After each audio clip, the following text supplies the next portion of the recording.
سلام البنات، مرحبا بكم معايا في مطبخ وتدابير أم ميساء. كما العادة عودتكم دائما مع الجديد في الوصفات. اليوم جيتكم بهذا الوصفة تاع دجاج محمر، لكن البنات دوك تشوفوا فاش حمرته، وكما قلت لكم في العنوان دوك نمد لكم رأيي فيه. مع بطاطا هنا مقلية في الفرن، صحية. شوفوا راكم تشوفوا في هذا القدر تاع الطين. هذا القدر تاع الطين هو اللي حمرت فيه الدجاج، وتنجموا ديروه بالخضر بالزيتون كاع وديروه في الفرن. هذا القدر نصيحة ما يطيبش فوق النار. في الفوغ عادي يطيب عادي، مي فوق النار يطرطق. شوفوا هنا البنات شادرت قبضت الدجاج تاعي، غسلته نقيته مليح، درت له الماء والخل والملح وكاع. ومن بعد هذه التتبيله راني مشاركتها معكم في عده وصفات باش تعطينا دجاج محمر كيما تاع المحلات.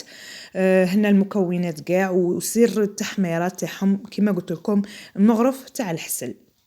خلطته هنا كاع وبيكيت الدجاج بالخدمي باش يدخل فيه هذه الماريناد والدجاج يتشرب. شوفوا هنايا درت له هذيك الماريناد وخليته فيها ربع ساعه، ومن بعد نرفدوه في القدر ونديروه. شوفوا هنا علاه قلت لكم رايي فيه. شوفوا يجي بنين، يطيب غايه ما يشد الوقت، يعني يبغي مده طويله هو في الفرن، ديريه على غردك وتخليه يطيب. اما الدجاج اللي نديره شو هنا غطيته بالبابي، هنا بابي كويسون ودخلته في الفوغ. وهذا البطاطا دوك نولي لكم مع الدجاج. هذا البطاطا قطعتها، نعطيكم ملاحظه اللي قد تكون غليظه، خاطرش كون ترقوها وتزيد طيب في الفوغ تيبس. قطعتها هنا غليظه مليح، ودرت لها شويه ملح وغليتها في الماء اقل من 10 دقائق. كي تبدا الغليه تحسبوا قل من 10 دقائق طفوا عليها. ديروها في يان بلا، ديروا التوابل، الفلفل، الكركم، فلا حمراء، شويه زعتر وزوج مغارف ولا 3 تاع الزيت. دوك نوريكم ونطلوها مليح مليح مليح بالبانسو. هنا بعد ما فاضت وخليتها بردت درتها عاد في البلا ونشعل عليها الفور ثاني هي ونحمرها ورافقتها مع هذاك الدجاج.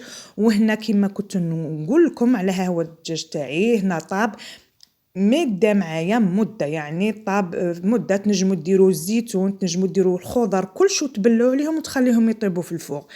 قلت لكم عكس لهذاك الدجاج اللي نديروه في لي ساشي يطيب بالخف ما يديش وقت. هذه الملاحظه وهذا رايي فيه. اما البن يجي بنين بنين بنين بزاف.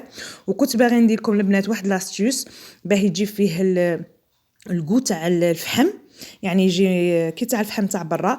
ان شاء الله البنات الفحم ما كاش متواجد معايا، ان شاء الله المره الجايه نعاوده بالزيتون ان شاء الله ونوريكم الطريقه. ما تنسوش الجام. سلام.